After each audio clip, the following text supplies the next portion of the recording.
Pak Nusron yang saya hormati, yang saya muliakan. Yang pertama, karakter saya kan Pak Nusron tahu dari dulu lah. Coba tunjukkan kepada saya, pengusaha siapa yang bisa main-main saya. Kalau itu ada, saya berhenti dari hari ini. Kalau ada pengusaha yang bisa mengatur saya untuk main-main dalam konteks untuk urusan uang, katakanlah begitu, tunjukkan kepada saya. Saya akan berhenti dari ruangan ini. Dan Pak Nusron kan tahu kelakuan saya dari dulu, saya aktivis.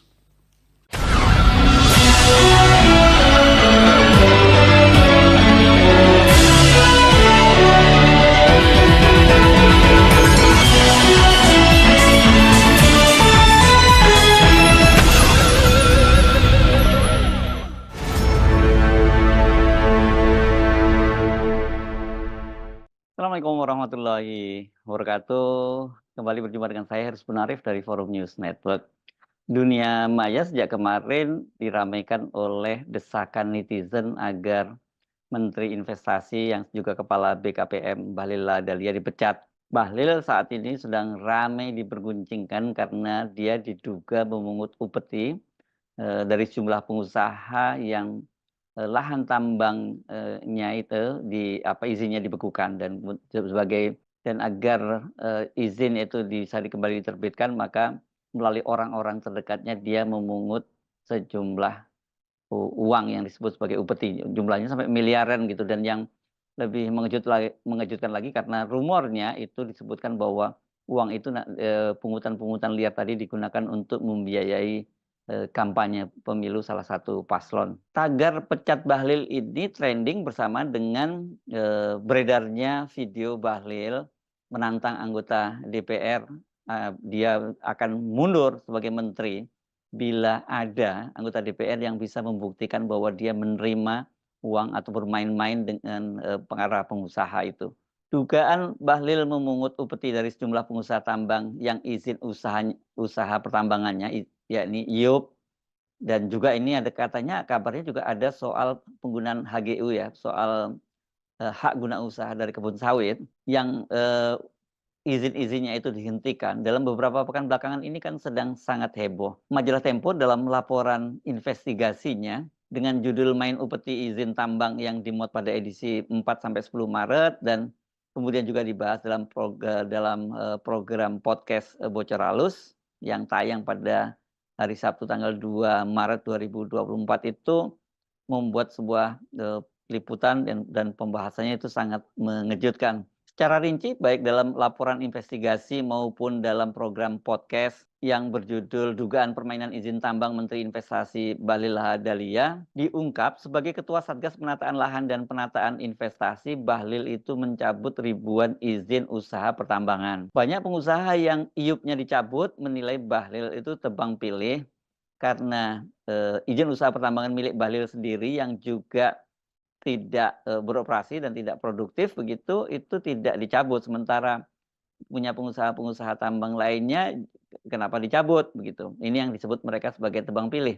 Dan kemudian belakangan melalui orang-orang dekatnya Bahlil itu menghidupkan kembali izin usaha pertambangan yang telah dicabut itu setelah mereka memberi sejumlah uang sebagai upeti. Ini angkanya disebutkan berkisar antara 5 sampai 25 miliar. Berita tersebut makin gempar ketika anggota Komisi 7 DPR RI dari fraksi PKS, Mulyanto, mendesak KPK untuk memeriksa Bahlil karena diduga dia menggunakan posisinya sebagai Kepala Satgas Penataan Lahan dan Penataan Investasi untuk mengumpulkan dana kampanye salah satu peserta. Selain itu, Mulyanto juga menilai posisi Bahlil sebagai Kepala Satgas Penataan Lahan dan Penataan Investasi itu tumpang tindih karena izin usaha pertambangan itu sesungguhnya menjadi kewenangan dari Kementerian ESDM. Ini memang kalau ESDM itu menjadi partner dari Komisi 7, sementara kalau Menteri BKPM, Kepala BKPM dan Menteri Marinvest ini jadi partnernya dari Komisi 6 gitu ya. Dan kenapa ini jadinya ya tumpang tindih karena tadi itu penataan lahan dan penataan investasi itu tidak hanya soal IUP tapi juga soal HGU tadi ya, soal hak guna usaha yang berkaitan dengan kebun sawit ini. Nah, Ini sangat ramai, kemudian Komisi 7 juga, Ketua Komisi 7-nya Sugeng Suparwoto juga menyatakan mereka akan membentuk semacam, pansus lah untuk menyelidiki dugaan semacam ini. Dan, kemudian, KPK juga didesak untuk, segera bertindak ini ya, bukan hanya dari DPR, juga dari kalangan aktivis, pertambangan dan juga aktivis lingkungan mendesak agar, KPK itu segera bertindak merespon munculnya, isu tersebut. Dan merespon berbagai isu itu, Wakil Ketua KPK Alexander Marwata mengaku mereka, tengah mempelajarinya. Nah, benarkah berita-berita itu? Nah, ini berkaitan dengan pemberitaan Tempo, baik melalui laporan investigasi maupun podcast Bocor Alus. Bahlil Lahadalia itu melalui stafnya, yakni Tina Talisain yang pernah jadi presenter di beberapa televisi, melaporkan atau mengadukan ini ke Dewan Pers. Dan, Bahlil menilai bahwa apa yang dilakukan oleh Tempo itu tidak memenuhi kaidah, jurnalistik, dan sehingga dengan begitu merugikan nama baik dia sebagai menteri. Nah, menanggapi, laporan dari Bahlil itu kemudian, pemret dari atau pemimpin redaksi dari Tempo, Setriasa, membantahnya. Menurut dia semua berita yang diturunkan di Tempo itu sudah memenuhi kaidah dan standar jurnalistik ya. Tempo juga menerapkan prinsip yang, berimbang karena mereka sudah mengajukan permohonan untuk wawancara dengan Bahlil maupun stafnya, tapi, sampai tenggat waktu yang ditentukan tidak mendapat balasan. Jadi menurut, Setriasa, pemret dari majalah Tempo, ini, produk-produk jurnalistik Tempo itu ya sudah memenuhi kaidah jurnalistik yang proper gitu, yang layak dan pantas gitu. Karena itu tadi mereka selain sudah melalui proses yang berlapis ya, juga memberikan, ruang yang seimbang kepada narasumbernya, bahwa kemudian narasumbernya tidak merespon, tidak memberikan waktu, ya tidak bisa disalahkan lagi kepada medianya, dalam hal ini Tempo. Tetapi kepada wartawan saat hadir pada peresmian, pabrik PT Kaltim Amonium Nitrat di Bontang, Kalimantan Timur, itu Bahlil membantah. Dia memastikan seluruh perizinan tidak dapat dipermainkan dengan amplop, dan dia minta agar bila ada pungutan semacam itu dilaporkan ke polisi atau langsung laporkan kepada dia sendiri. Bahlil membenarkan dia telah mencabut izin dari izin usaha pertambangan itu banyak sekali loh, sampai 2078. Dan kemudian IUP yang dicabut itu kata dia karena tidak jelas status dan tidak segera beroperasi setelah mengantongi izin dari pemerintah.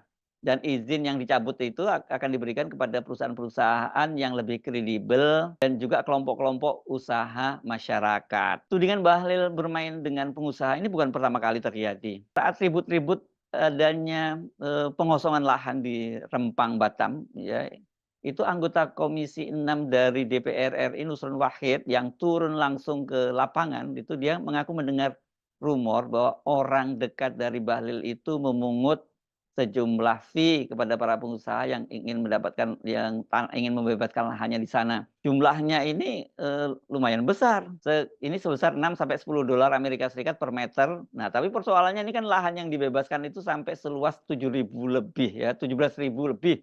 17.000 hektar loh, ini bukan 17.000 meter ya. Jadi tinggal dikalikan saja kali 6 kali 10 dolar, angkanya bukan lumayan lagi, tapi angkanya juga jumbo, ini angkanya gede banget. Saat itu juga Bahlil langsung membantahnya di hadapan, Komisi 6 dan khususnya kepada Nusron yang mempertanyakan soal itu. Saya catat semua suara-suara di sana, Pak. Saya 4 hari 3 malam. Saya keliling. Saya diam-diam. Gaya aktivis saya pakai lagi.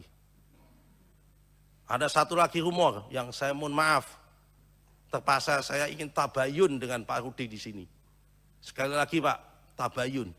Saya orang NU Pak. Orang NU kalau mendapatkan masalah, saya harus tabayun. Tapi karena ini masalah politik, saya tabayunkan secara politik. Salah satu sebab yang membuat semua investasi di sana ini menjadi nggak dilayani. Karena ada permintaan Pak, dari oknum-oknum yang mengatasnamakan Bapak. Per meter katanya minta 6 sampai 10 dolar, di luar ongkos resmi.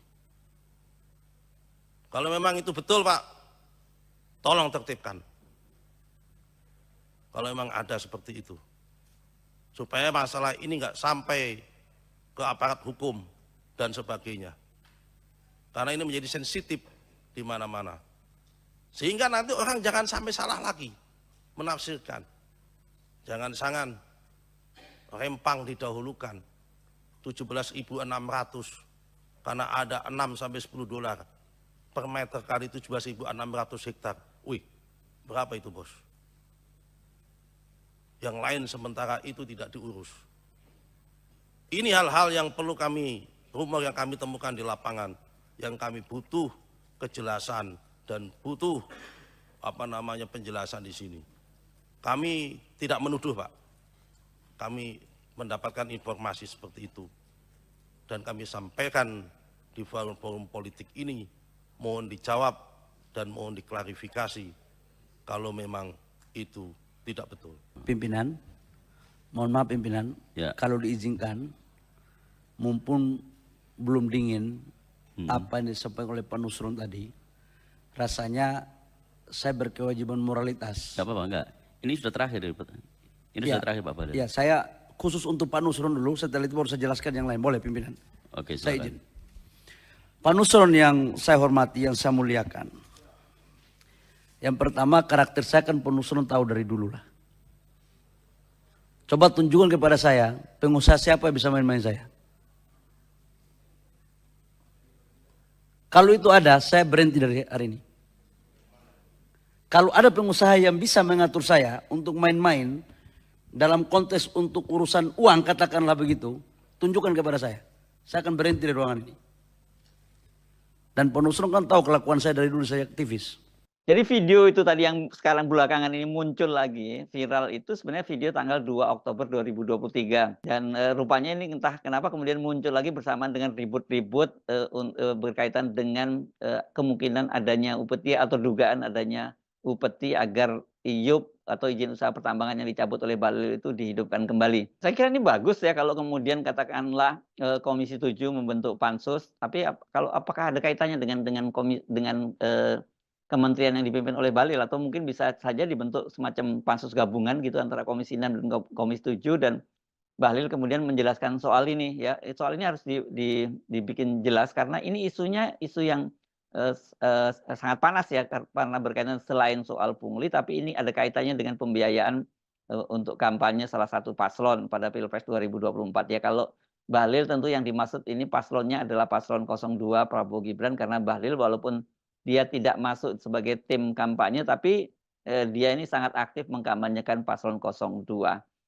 Nah, ini memang hal-hal semacam ini daripada jadi fitnah, ya lebih baik dibentuk pansus atau apa atau apapun lah gitu dari DPR, dan kemudian juga sudah tentu saja ini penting bagi KPK untuk segera turun tangan. Ini kalau KPK masih bisa dipercaya, kalau KPK masih bisa kita berharap ya untuk menangani kasus-kasus yang berkaitan dengan orang dekat dari Pak Jokowi atau orang dari lingkaran istana. Saya Haris Arif dari Forum News Network. Sampai jumpa lagi. Wassalamualaikum warahmatullahi wabarakatuh.